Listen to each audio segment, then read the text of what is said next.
with Canto 12, from Canto 12 to Canto 16, we are still in what is known the middle ground, which is a moral ground, the middle ground of hell. We are between the area of incontinence that we saw in the last few weeks and the area of malice. And this middle ground, which is the ground of violence or bestiality, as it is also called. What I want to draw your attention to, first of all, is the fact that Dante's presiding symbols, the presiding figures in this area, are all figures, hybrid figures, figures of doubleness. The Minotaur and the centaurs in Canto 12. You have the harpies, these filthy, foul figures, monsters, with the face of women, devouring all the foliage in the trees, Canto 13, and then this will go on with other emblems of, again, monsters and the figure of, but that's the figure of fraud. I don't want to get into that. Figures of also, again, minotaurs and centaurs in 15. What is the importance of these figures? They are Neoplatonic images, figures of centaurs, minotaurs, understood to signify the doubleness of human beings, the capacity of human beings to join within themselves both the human and the bestial or animal, experiences, possibilities of being. In Neoplatonic thinking, especially in the 12th century, to give it a historical ring to what we are saying, the 12th century, the so-called Chartians, and more so in the 15th century Florence with Pico, the figures, the whole idea is that human beings are really a kind of copula or neutral entities capable of, who have the potential of this doubleness within them. They're capable of becoming fully rational or descending into bestiality. And the position in the ladder of being is one of utter indeterminacy. In the 12th century, this is not the case. They still believe in these images, fixed images of entities, creatures, capable of being at the same time expressing these dual impulses, the bestial and the human impulse. This is, Dante seems to be quite aware that somehow the symbols do not completely characterize what human beings really are, the ability of human beings to redeem themselves, to free themselves out of a certain state or plunge into the opposite state. So there's a difference between the symbols and what human beings are going to be able to do. This is really the reason why I focused on Canto. I asked you to read Canto 12, where Dante places tyrants. It's really an anonymous canto. There are no great figures, no great personalities. So we do know, and Dante gives a list of all the tyrants of his time, and the tyrants, Dionysius of Syracuse, Alexander, the Ezzelino of his own time in Padua, etc. They are the figures of tyranny, but at the same time he places next to them figures of educators, figures of teachers, such as, for instance, Chiron. And this is a little bit ironic because it has come straight after Dante's exemplary representation of Virgil's own teaching in Canto 11. You remember when Virgil goes on explaining in great detail the shape of Inferno. Here now, once again, Dante takes the other perspective, that which he takes to be the tyranny of teaching. That is to say, a sort of teaching that does not allow that freedom that the very symbols, the very presiding figures of this canto also seem to to deny. I mean, they are forever man and beast. And Dante claims clearly that there is a teaching that has to allow the sort of the freedom to move, either in the direction of rationality or the freedom or the choice to move in its opposite direction. So this is the substance, I think, of Canto 12. We come, though, to Canto 13, which is one of the most remarkable cantos of Inferno. It's the Canto of the Suicides.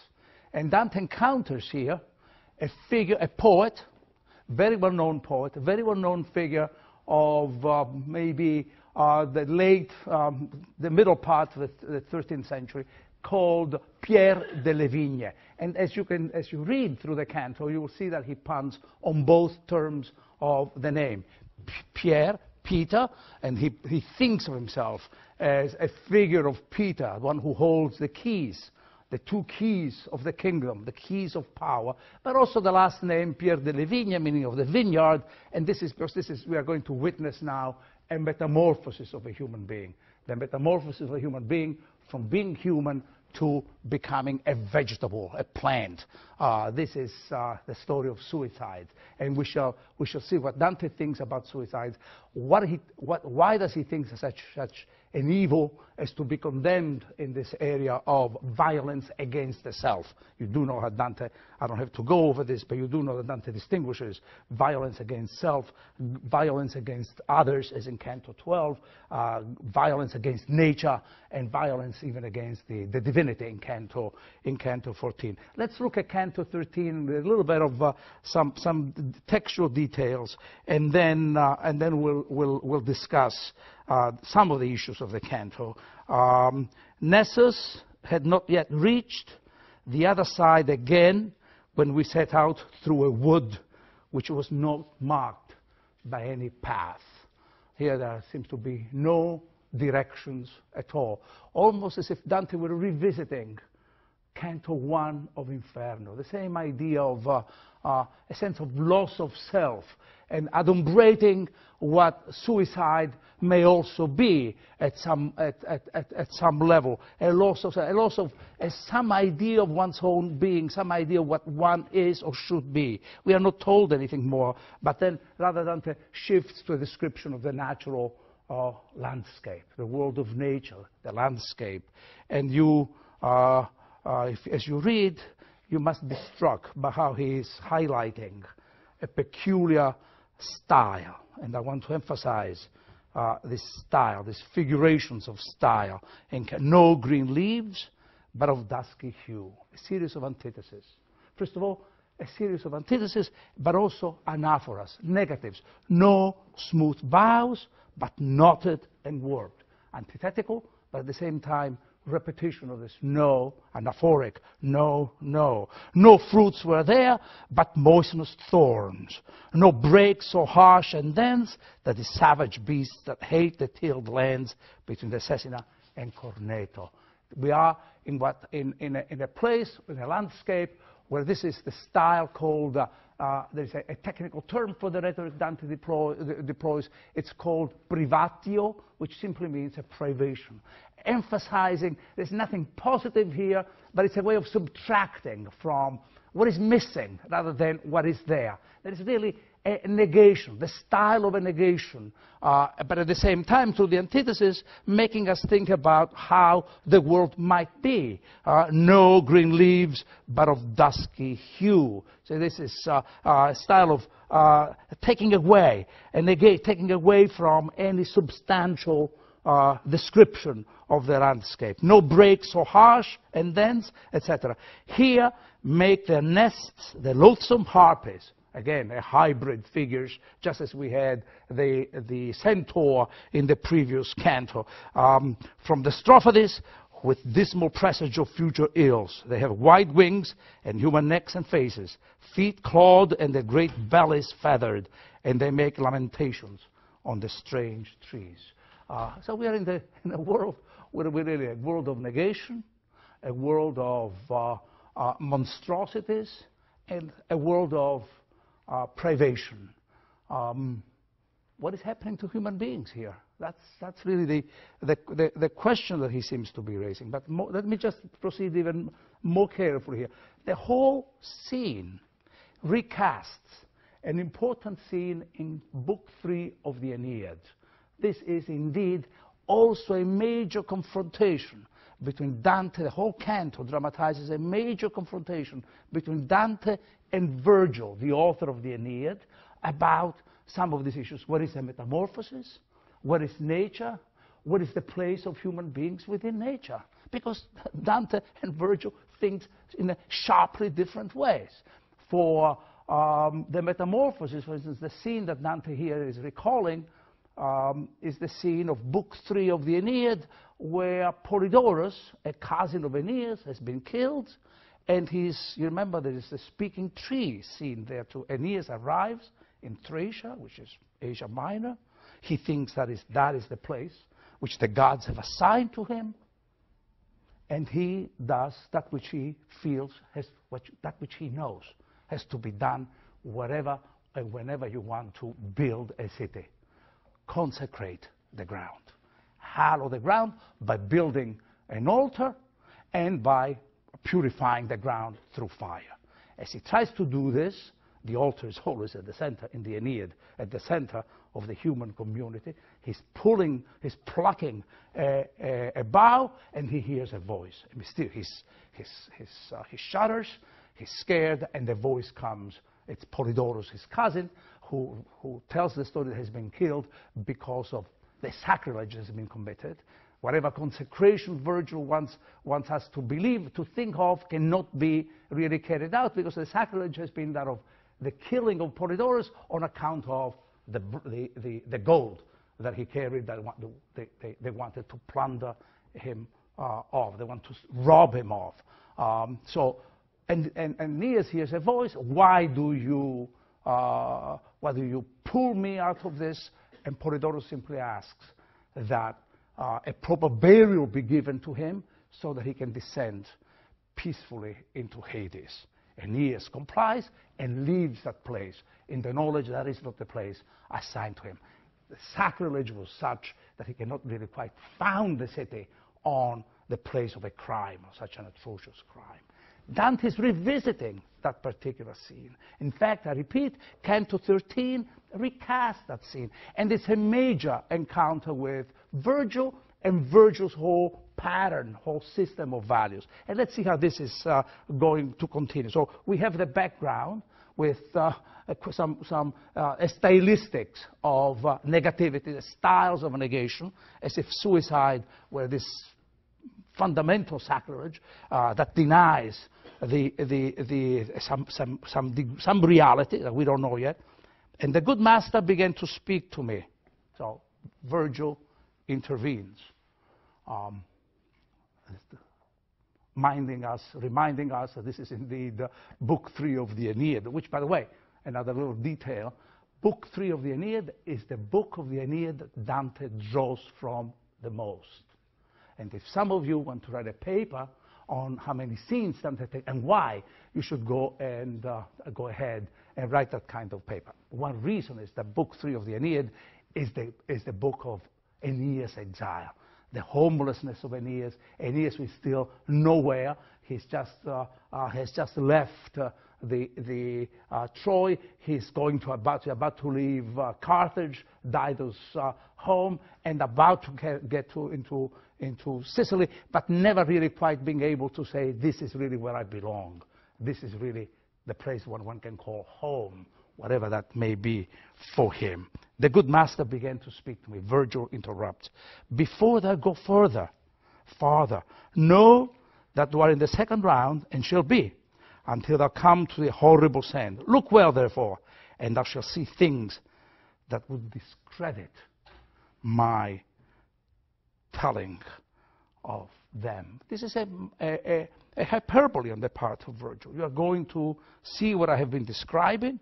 In a sense, this is the reason why I'm an authority and why I'm guiding you through this, because I have seen, imaginatively at least, I have seen some of the things that you are experiencing, and what you will see, the reality of it all, will exceed my my own abilities to tell of it. A stance of humility on the part of the teacher, therefore a mild correction of the claims about teaching in Canto 12. You see, this is one theme that seems to be running through. And then Dante continues, I heard from every side wailings poured forth, and so none that made them, so that, all bewildered, I stopped. Now, another conceit that we shall come back to. I think he thought I thought. Huh? It's clearly, we call it an amplification, a way of playing with one verb, but also inferring what the thought of the other would be. It's a descent into into the boundaries of one's own mind, a way in which Dante dramatizes the fact that there is no real conversation now going on between him and Virgil. It's a way of descending into the what I call exactly the loneliness of Dante's own thoughts. I think, and then reiterated once again, anaphoric. I think he thought I thought. More of this later. That all the voices among the trunks came from people who were hiding from us. So the master said, if thou break off any little branch from one of these trees, all thy present thoughts will prove mistaken.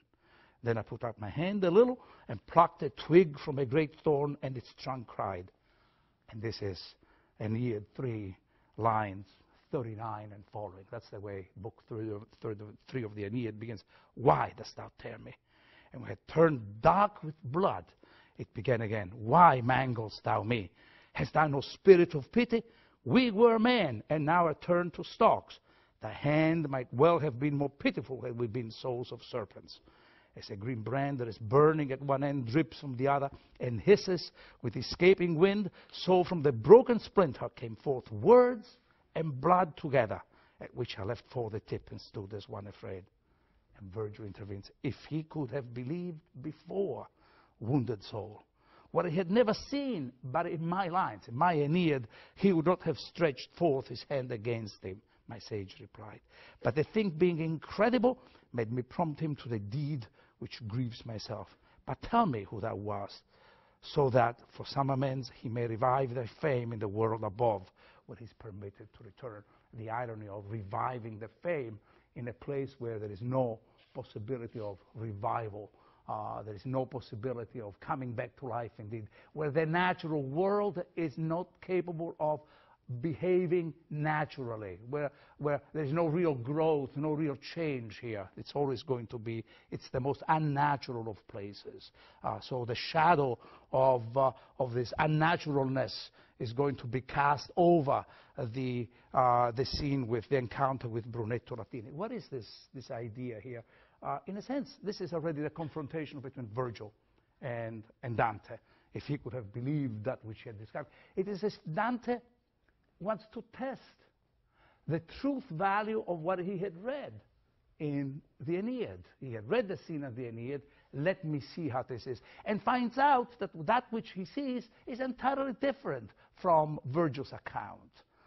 In a way, he's really drawing our attention to what we call the act of reading. How do we read? What do we believe when we read a story? And we read a story, we yield in many ways to the story. It's part. We want the story that we read to read us as much as we want to read it. We want the story to explain us to ourselves, to hold a mirror up to us to see who we are. But Dante is literally also implying the need to violate the letter of the Aeneid. He had to do because whatever Virgil had described exceeded believability. It was just an incredible account, and he wants to test the reality of that scene. So that's really the part of the confrontation between the two. And now let's see what he hears. And the trunk said, "Thou so allurest me with thy gentle speech." It's what we call captatio. I won't have to write it here on the board. The captatio benevolentia. You know, whenever a great rhetorical trick, whenever you give a speech or whenever people speak to you in public, especially, or privately, they will engage in this a way of capturing your benevolence by telling a story, playing with something about their modesty or whatever. Now, you so allure me, so fascinate, so the lure of your rhetorical language, of your rhetorical powers. We are dealing with rhetoric. First of all, with style, and now then with the language of the text, and now with the language of the exchange. So it is as if the suicide has a lot to do with this trait of language, this characteristic of language, that so allures me with a gentle speech that I cannot be silent, and let it not burden you if I'm beguiled into talk for a little. I am he that held both the keys. Here is the pun on Peter. It's as if he were Saint Peter who holds the two keys of the kingdom, of Frederick's heart. And now you can see that all the language of believing, faith, that has been going around in the previous lines of the canto seem to be gravitating around the figure of Frederick, the king, who is a kind of, let's call him the god of the city, right? Because his name, that's what it means. In Italian especially, it's not, in English we say Frederick, it has a Federico, which really repeats the idea of faith within it, as if all faith, all beliefs really have to converge and go toward this emperor of Sicily. He's a Hohenstaufen. He's a famous the German king ruling over Sicily. And Pier della Vigna was the chancellor of the empire and also the founder, by the way. Let me say something more about him. He's the founder. He's the one who conceived the first university, the first state university in Europe, the University of Naples, because Frederick wanted a university that would prepare lawyers, diplomats, people who could go on state missions, who can write papers for the state, and that would not be at all one of the schools that where universities were under the aegis of, for instance, the canon lawyers, the theologians. So this was the first lay secular school in Europe. It was an imperial see, unlike, for instance, the University of Paris, which was under the simultaneous dominion of both the Bishop of Paris and the King of France, and hence a lot of conflicts between the two. So he's a chancellor. He is the founder of the university. He was a poet, and he also compiled the so-called Institutes of Justice for the Kingdom, which is all inspired. The institutes were all inspired by the language of moderation, the language of idealistic language of order, and the natural law that could follow, could organize the state. And clearly, the reality is that by his act, Pier della Vigna shows that there's no such a thing, or that he doesn't really believe in what he claims to be the principle of the legal organization of the state, which is natural law. So I held both the keys to Frederick's heart and turned them locking and unlocking so softly that I kept nearly every other man from his secrets. He is the secretary of the emperor. A word, as you know, secretary, which becomes very crucial throughout the Renaissance. He's a counselor, but the secretary it's a word that comes from the Latin, from to secrete. It is as if he's the figure who distills, that's secreting, distills that which the emperor keeps hidden in his heart. He has this power of distillation. And knowing also, and through this distillation, what has to be shared and what has to be kept concealed from all others. Okay, so quite a figure of prestige. He views himself as strict, and he was collaborator of the emperor. And I brought, again, such faithfulness. Now that question of fidelity in the way we read the text, in the way we believe what we read, is brought into, it's sort of refracted into the language of loyalty as faithfulness to the emperor, to the glorious office that I lost for its sleep and strength. The causes of the suicide, the causes of his tragic, of Pier della Vigna's tragic downfall are going to be the harlot, the personification for envy. Envy. The sin that is that Aquinas, for instance, views as the worst possible sin, because it is really very close to hatred, and close to hatred in the sense that it has nothing. All sins have some positivity to it. If you're a glutton, it's because that piece of cake, there's something about it that lures you to it. You're proud, it's because you really have some sense of your excellence, or some, which is the real sin, contempt for others, the belief that others are not as good as you think you are. So it's not so much that you look at yourself as stretching the hand toward the divinity, the pride of Lucifer, right? The real sin is that you kick around those who you perceive are below you. All sins have some kind of positivity, except for one, and that's envy. Because envy only likes nothing. It's not jealousy. You do have that kind of story. So all of you, I'm sure, are readers of Othello, right? Because that's really a confrontation between envy and jealousy. There is the envy, Othello may be jealous, but the one who is really envious is Iago.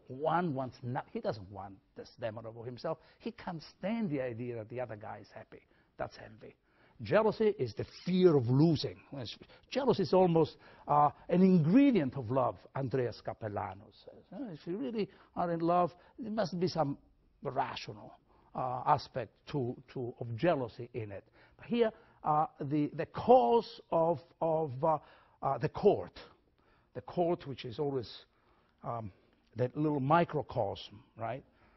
Even for Dante, who writes a treatise on language, or the theorists of love about the function of language in the court, because the court is the place of laws, is the place of poetry, is the place of political persuasion. These are the various dimensions of the powers of language. And then you do know about the court from Andreas Capellanos. That's another topic for you to explore.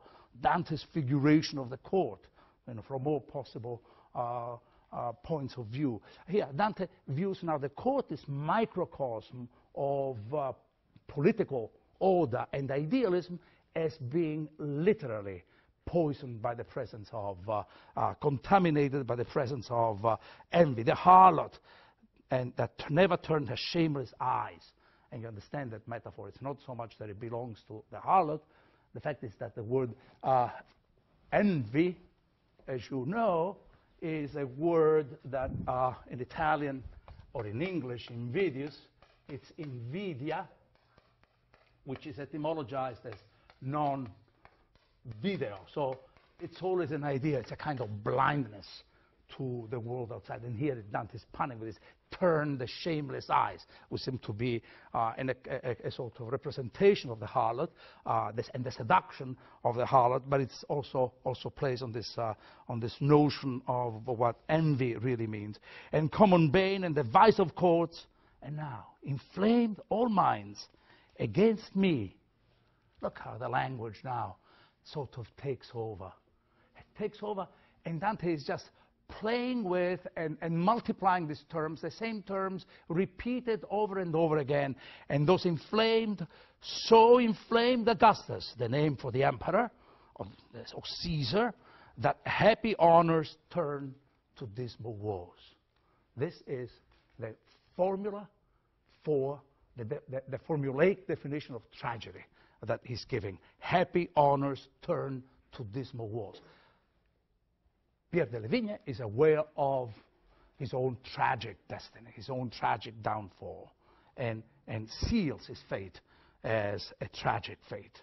And now my mind, in scornful temper, thinking by dying to escape from scorn, made me just unjust to myself. And once again, the style of repetitions, anaphoric, Pierre de Levigne constitutes himself into a closed circuit, and the doubling of language reflects the self-doubling. And let me just go on and tell you what I think is going on here. when you read this sentence, and dying to escape from sorrow, made me just unjust to myself. And the obvious question that I think you should really ask, and if I gave you a chance to ask, you would ask, how many selves are there in him? Made me just unjust to myself. How many persons are there? How many figures are there in one, in Pierre de la Vigne? The text that best glosses this scene, this tragic occurrence here, appears in the City of God of St. Augustine, Book 1, where Augustine is telling the story of Rome and the death of, and the end of the period of the monarchy. You know, the 7 kings, right? The story of and with the story of the 7, the expulsion of the Tarquins, the last king, is attributed to the fact that the famous matron of Rome, by the name of Lucretia, whom Dante, by the way, mentions in Limbo, though, he has a lot of ideas about who or what is the guilt of a suicide. We shall see that a great figure from Roman antiquity, Cato, a suicide, will appear and will inaugurate the purgatorial canticle in Canto 1. So that is always making some crucial discriminations, crucial distinctions.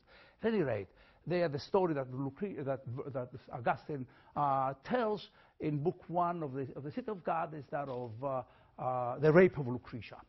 The rape of Lucretia, and Augustine is fierce about the fact that she commits suicide. How does she then? She commits suicide out of the guilt and shame that she had been violated in rape by Brutus. And she says, how does she dare to take her own life?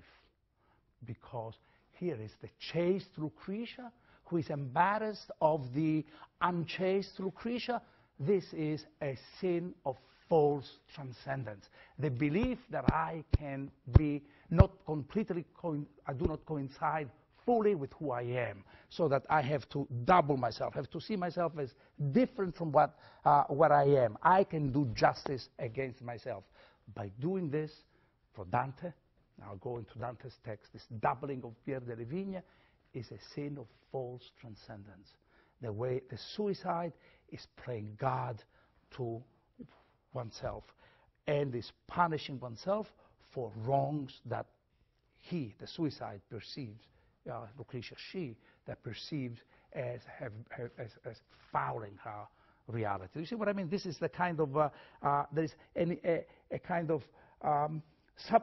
of doubleness that seems to be running through, and Dante is rendering through this idea of style. By the new roads of this tree, I swear to you, never did I break faith with my Lord, who was so worthy of honor, and if either of you return to the world, let him establish my memory, which still lies under the blow that envy gave it. So the story of Pierre de la Vigne exemplifies the story of, or dramatizes the story of the tragic experience of suicide. And Dante here gives of suicide an exactly theological and Augustinian account. He views it, looks at it from an Augustinian point of view. We skip Canto 14, and we go now to another memorable canto, a memorable Canto 15, a memorable encounter with Dante's teacher, Brunetto Latini, who was probably 50 years his senior, who was a translator who adapted in the vernacular Cicero's rhetorical works, who was also a teacher of the Florentines, a teacher of Dante, and who really stands for the great values of the rhetorical, humanistic, or Ciceronian tradition. The idea of, he upholds the idea of the Republic of Florence.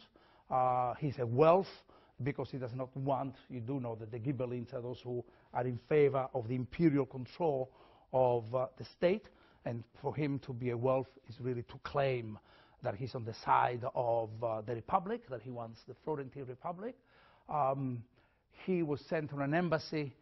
He went to Toledo, by the way, which at the time was a center of great translations, and he may have brought from Toledo translations of that Dante knew, such as perhaps the account of the Muhammad's vision and the ascent to paradise. That's really a very doubtful question, but it circulates increasingly within Dante studies, the perimeter of Dante studies. And Brunetto, while he was going on an embassy to France, was banned from Florence. He eventually returned to Florence, but it's a figure that Dante really tries to pattern himself after. Effectively, the teaching of Brunetto is what guides him, at least in the initial phase of his political concerns. There are other experiences, intellectual experiences, that will intervene and will change radically Dante's thinking. What I'm trying to do in these classes is also to give you a sense of the shifts in his perceptions and his understanding of the world. I will be telling you at some point that there were extraordinary encounters that he had with some theologians and some philosophers within Florence that gave him a completely different view from the one that Brunetto Latini instilled in him. So let's see what happens between the two of them. We are in the area, once again, violence, this time violence against nature, and Brunetto Latini is condemned for a sin of sodomy. There is no evidence at all from any other sources that that's what he was. And I have to tell you that Dante also has a different understanding of sodomy when he comes to purgatory. For instance, Canto 26. Where the sodomites are in the process of redeeming, of seeking some kind of redemption and cleansing. But anyway, this is the canto here. Let's see how he proceeds. Now, one of the hard margins bears us on, and the vapor from the stream makes a shade above that shelters the water and the banks from the fire.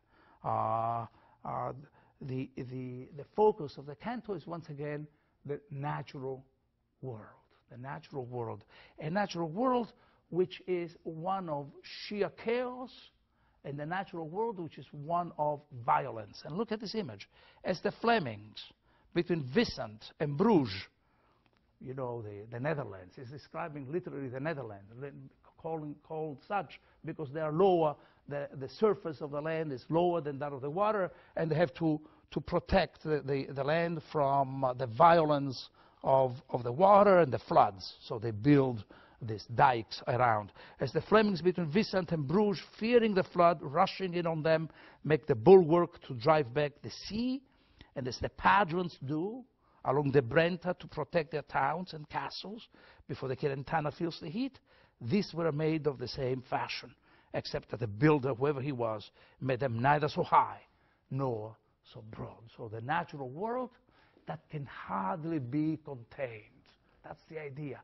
The natural world that is always going to overwhelm all efforts to, all barriers trying to impede its violence. By the way, this is an image for those of you who are readers of literature even beyond the Middle Ages. It's a famous image that Machiavelli will use in chapter 25 of the Prince. Remember when he talks about virtue and fortune, and that the virtue of human beings, virtue, the word character, arete, no? The virtue of human beings is to build, shelters which are whenever we expect the flood, but in the full knowledge that we are never really going to succeed, and yet we need these shelters just in case we might succeed. Virtue is always a little bit less powerful than fortune in his in that world. It's an image that in one of the history plays Shakespeare also uses. I'm not saying that he takes it from Dante. We don't know whether he actually read Dante or not already. So this is the background of this encounter. Already we had gotten so far from the wood that I should not have seen where it was if I had turned backward, when we met a troop of souls who were coming alongside the bank, and each looked at us as men look at one another under a new moon at dusk. Seems to create this kind of strange world of the night world, and they puckered their brows on us like an old tailor on the eye of his needle. What an extraordinary image. Dante will use something like this, not quite the same image, the tailor, when he's arriving, when he has to describe his own vision of paradise. It is as if the humblest experience in the city, in Florence, the artisan, the tailor, can only help him. The only thing he can think about as he's approaching the most sublime of experiences. That's Paradiso 33. And here, this most extraordinary story has also the ring of familiarity, though. That's really the image of the way I think this image works. The sense of a familiarity, and with a familiar image of the tailor. And the tailor also a figure that takes your measure. The tailor is a figure of the artisan who, in order to fit you properly, has really to have your measure, your idea of who you are. Now, thus, by that company, I was recognized by one who took me by the hand and cried, "How marvelous!" And I, when he reached out his arm to me, fixed my eye on his vacant looks, so that the scorched features did not keep my mind from recognizing him, and bending my face to his, I answered, "Are you here?" said Brunetto. "Are you here?" said Brunetto. This is the scene of the recognition. In Inferno, that's what you have, scenes of recognitions, more than first encounters. It is as if literally recognizing means knowing people that you thought you knew anew, knowing them anew, all the figures that you thought you knew something about. Recognition. It means also giving a kind of understanding, giving a kind of due to them, recognizing in that sense too. And he, "Oh my son, let it not displease thee if Brunetto Latini turn back with thee a little, and let the train go on." Twice Brunetto will refer to Dante's "Oh my son," this sort of acknowledging this filiation, acknowledging a kind of familiarity that goes beyond even any form of discipleship. And Dante will resist that solicitation, that affectionate solicitation, that familiarity. He will always refer to him as the image of a father, but twice. And then he says, "And I said to him, with all my heart I beg of you, and if you wish me to sit with you, I will, if it please him here with whom I go." Meaning Virgil are mentioned as if Dante now were concealing, pro forma to be sure, the shifted loyalty from one teacher to another. And we're concealing it from Brunetto Latini. Again, and once again, Brunetto, "Oh son, whoever this flock stops," etc. "Go on, therefore, I shall come at thy skirt," which some critics have seen as the sign that this is that really Dante may have known something about Brunetto Latini that nobody else knew, and later rejoin my band who go mourning their eternal loss. Look at the spatial configuration of the scene. I think it's very significant. The disciple is above, the teacher is below, so that the disciple has to bow in order to be able to speak to the teacher, which would be a sign of his reverence for the authority of the master, but at the same time it indicates that the hierarchy between them, it's both, the hierarchy between them really has completely altered from the days that they were on in the city, in the streets of Florence. And then he tells the story. "Up above there in the bright light," I answered him. "No, I'm sorry. Does not descend from the track," etc. And he says, "What chance of destiny," Brunetto says, "brings thee down here before thy last day? And who is this that shows the way?" Chance? Destiny? Brunetto has no understanding of the trajectory of Dante's life and adventure. And this is really the beginning of a series of misunderstandings between the teacher and the disciple. Two different value systems are being deployed, and they are going to be in collision with each other. Brunetto speaks like a true humanist, a man who belongs to the Ciceronian and who espouses the Ciceronian ethics, for whom here the world is one indeed of chance encounters, destiny that takes us one way or the other, and there is nothing indeed providential about it. And Dante responds by really giving a kind of pithy summary of his experience in the last few hours. Up above there, in the bright light, I answered him, before my age was at the full. He repeats, Inferno 1.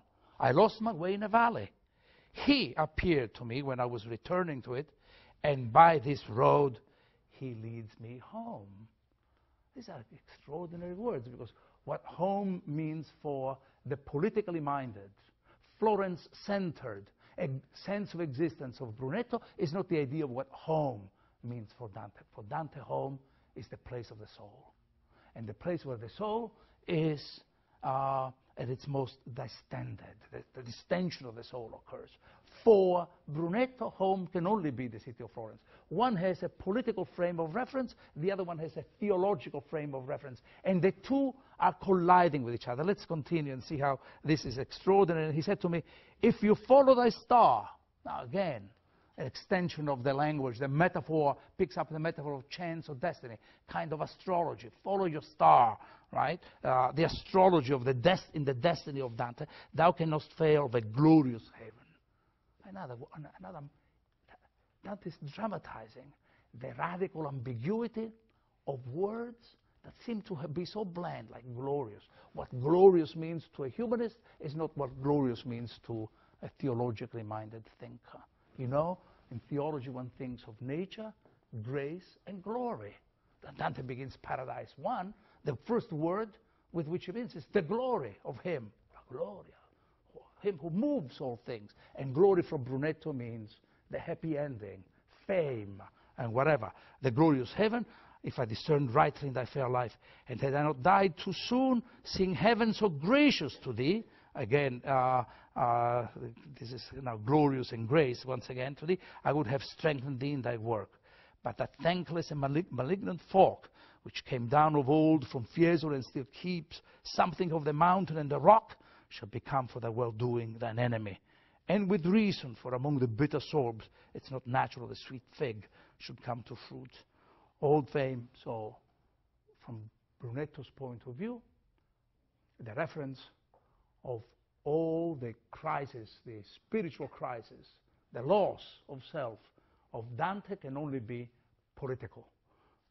Brunetto makes an incredible mistake of believing that Dante's experience is exactly the replica of his own. He lost the city while he was, by the way, at Roncesvalles, the place, you know, where the great paladin of Charlemagne or Roland it's a symbolic place he chooses, was defeated, and now this is exactly what he thinks is happening also to Dante, to the pilgrim, among the bitter sorbs, etc. Old fame in the world calls them blind. People are avaricious, envious, and proud. This is the three sparks that have set the hearts of the Florentines on fire, and there's pride, envy, avarice, envy, and pride. Thy fortune holds thee for such honor that one party and the other shall be ravenous against thee. So then the language, the prophecy of Dante's exile, the two parties, Guelphs and Ghibellines, will turn against him, etc. And Dante answers, were all my prayers fulfilled?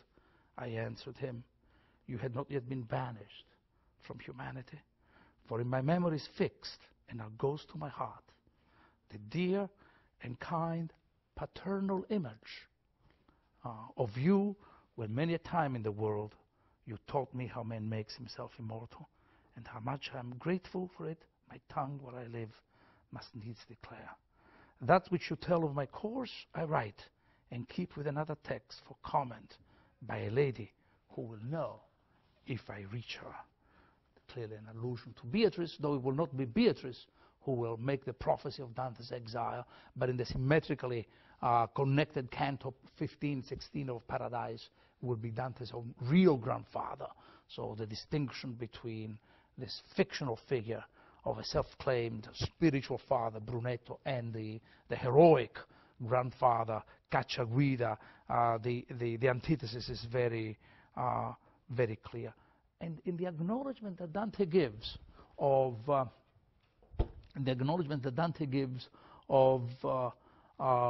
Brunetto's teaching, when he says, "For in my memory is fixed, and now goes to my heart, the dear and kind paternal image of you, where many a time in the world you taught me how man makes himself immortal." There is also a little bit of a critique, a little bit of a distance that Dante establishes between himself and Brunetto. For the true point, the real, authentic point of Dante's experience is that man does not make himself immortal. Of course, we're involved through our works. Maybe there are many other forms of achieving some degree of immortality. One can make children to become immortal, one, or at least a provisional immortality, a continuity. But from Dante's point of view, the immortality that he's seeking is not man-made. It can only be a question of the salvation of his soul. So, in the very great acknowledgement, the form in which the disciple who just loves making these claims of indebtedness to the teacher, there's also a sense of a difference between them and misunderstandings. And this will be, in fact, the trait of this encounter. To a teacher who has been shaping the disciple, and the disciple who has been going his own way, who somehow thinks that education means also is tantamount to an experience of freedom. This is the way we began when I spoke about the figures of doubleness in Canto 12. And this is the theme that seems to be going through even in the encounter with Brunetto.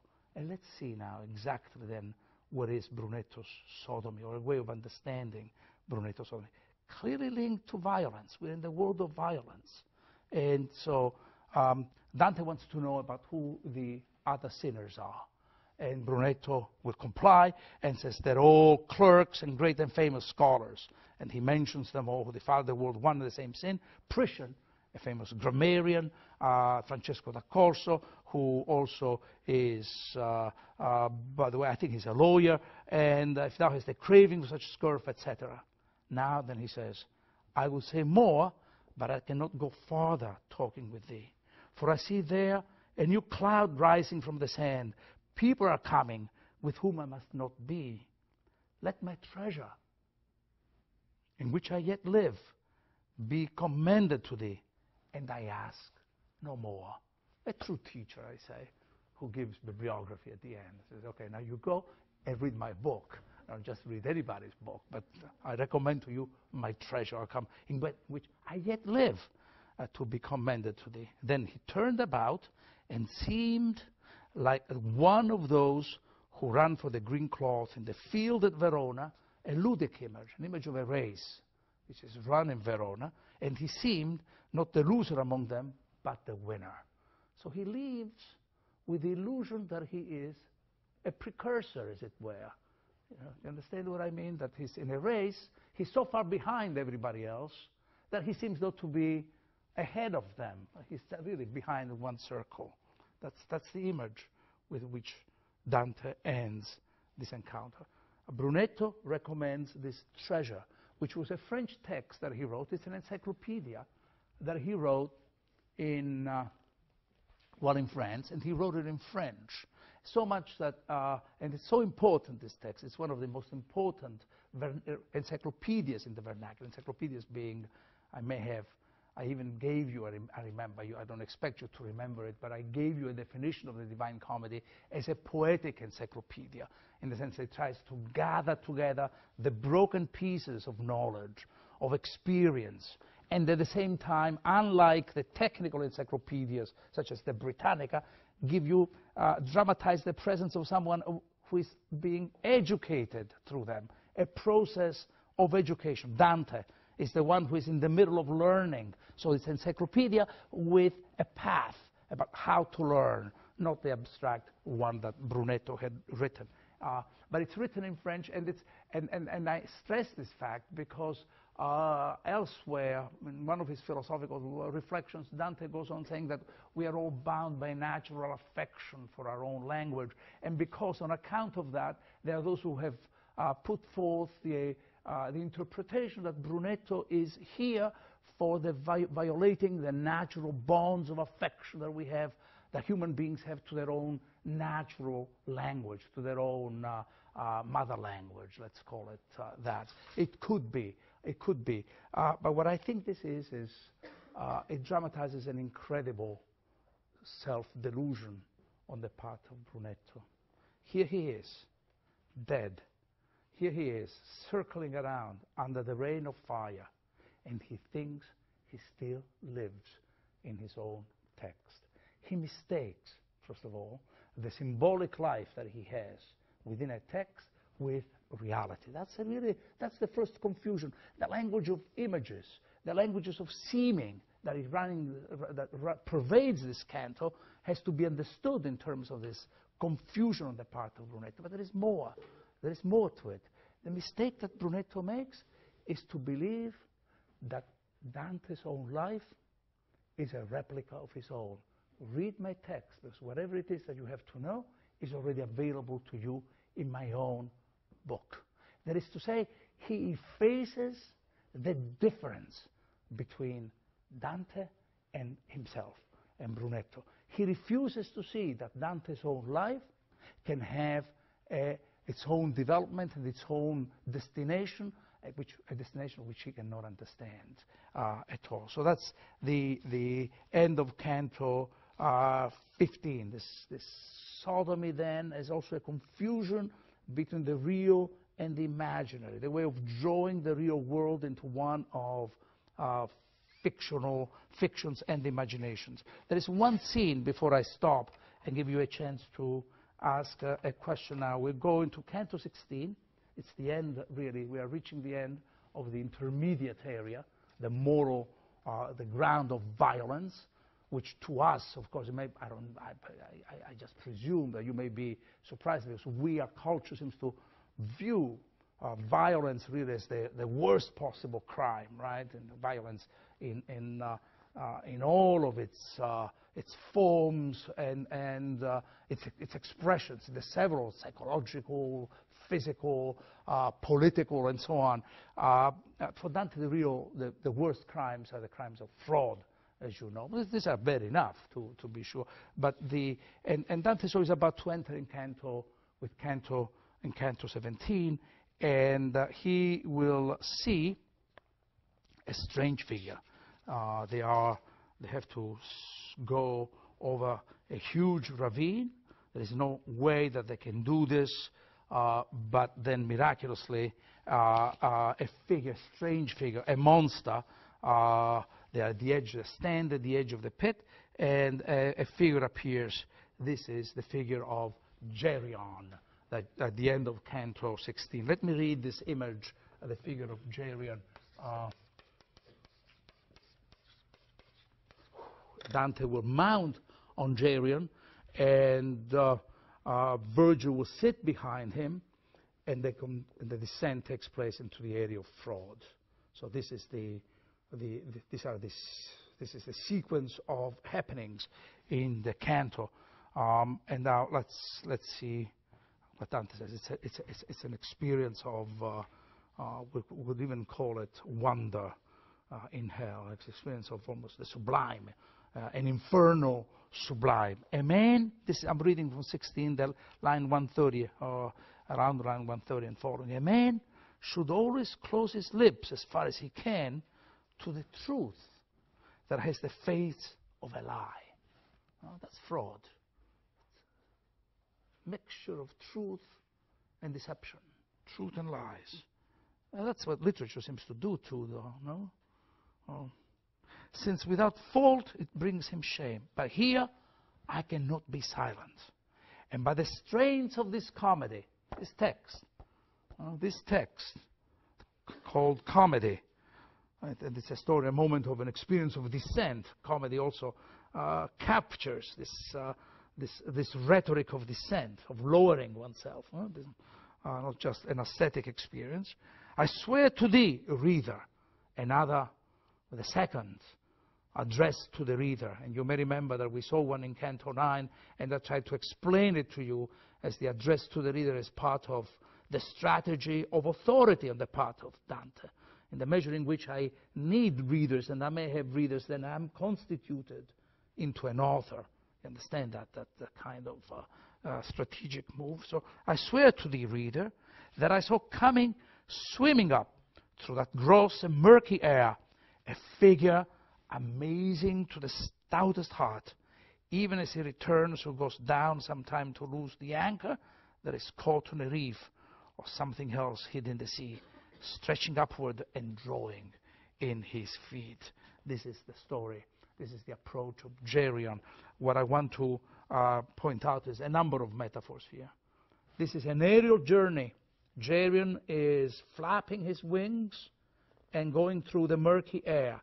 Dante describes it as if it were a journey by sea. The metaphor he uses is swimming.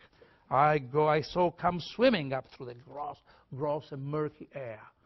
And by the way, when Dante has to describe the story of a mythic sailor, mythic mariner, Ulysses, whom we are going to encounter hopefully next week, I think it's going to be next week, or next time, he describes this journey by sea of Ulysses as if it were a journey by air. And he does this because for Dante, it doesn't matter how you are traveling. If you fly or you go by water, it doesn't matter, because all journeys are journeys to the same destination. All journeys are really journeys to the absolute. Here, Geryon seems only to come to play a ministerial function. He's going to minister, to serve Dante and his guide. And at the same time, Dante says, here too there is some kind of plan. Here too there is some kind of something of the absolute that I have to see. So that's the first image. The second image is this idea of which will be described really later, the rotatory movement of Geryon through the air, and I have been describing the circle, the spiral, the movement in a spiral, the spiral motion of all movement in Inferno. And the third is this idea of the swearing by Dante's own text. The text is given now the value of a sacred object, something that has something one can swear by. If we began with a violation of the Aeneid in Canto 13, now in Canto 16, Dante opposes to the Aeneid and replaces, therefore, the new text for us is this comedy. Let me stop here, and let me see that we have a few minutes for questions, which I will welcome and try to answer about 5 to 10 minutes. Yeah, I have a quick thing I want to clear up. Canto 13, at the end, when Pierre de la Vignat is talking about Augustus, he's referring to Frederick when he says Augustus. Yes. Yeah. Yeah, it's what we call a typological use of the emperor has to be, it's Augustus or Caesar. These are the two terms used for the emperor. So it's a type, it's the kind of abstract type, or the Tsar, or the Kaiser, all versions of the Caesar myth, I mean, in modern languages. Yeah, that's it, yeah, Augustus. Yes? Talk about those people who are guilty of lust. They're guilty of? Guilty of lust. That they chose pleasure over rationality, and they're in the second circle. The sodomites are in the seventh circle, and is the difference there because this is a more serious violation of the natural law, or is this really an intellectual choice on their part to engage in both intellectual and physical, which is much more serious than the incontinence of people in the second circle? The question is meant to have me think about the relationship between the sinners of lust and the sinners of sodomy.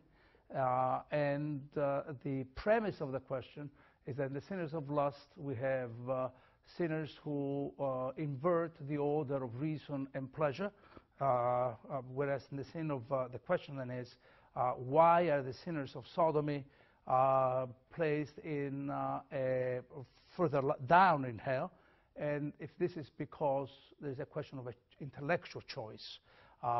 This has been and my answer is the following, that no, there's no indication in this canto, in Canto 15, that the sin here that there is some that intellectual perversions, because you are right, your question is well taken, that all clerics, in the sense of clerics meaning not just what we today think as men of the cloth, but meaning intellectuals. Priscian, Accursius, who is also mentioned there, famous glossator of the laws, then Brunetto Latini himself. The sin here is a sin of violence. Just as we had the idea that education, the educators in Canto 12, are those who could pervert the very process of teaching. And just as in Canto 13 we had a Stoic, Pierre de Levigne is really a Stoic who now reflects that suicide is not a virtue and a virtuous choice. But these are sinners who have yielded to, whether it is anger, to and they have yielded to the impulses of violence within them. Dante, I think, is condemning sodomy, because I think this is also part of the question you're asking. May not be the central part, but because there has been violence connected to their activity. This is why would he place them in the circle of violence? Unlike, for instance, what happens to Guido Guinizelli in Canto 26, or Caesar, by the way. There is also an allusion to Caesar in Canto 26 of Purgatorio. So there is a difference there. A teacher who uses violence, so that's the link between teaching and violence in Canto 12. The man of reason, the Stoic believer in the Logos and the order of rationality, exasperates that principle and believes that he can be both judge and victim, executioner and the executed one. And now in Canto 15 is this idea of the way in which violence has taken over and obfuscated the order of rationality. I don't see the element of choice in that. Yes? Can you maybe discuss how Dante differentiates various representations of suicide?